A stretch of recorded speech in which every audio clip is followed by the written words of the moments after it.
Hey everyone, in this video I'm going to show you how to view and clear your Safari browsing history on your Mac.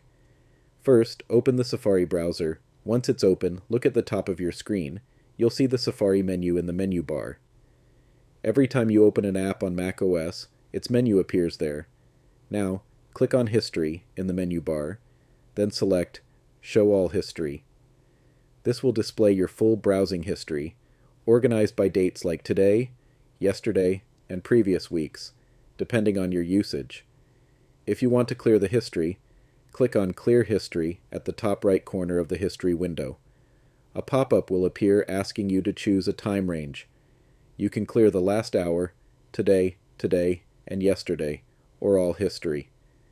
I'm going to select All History and then click Clear History. This will remove everything from Safari's browsing history. And that's it. Your history is now cleared, and Safari is ready for a fresh start. Thanks for watching, and I'll see you in the next video.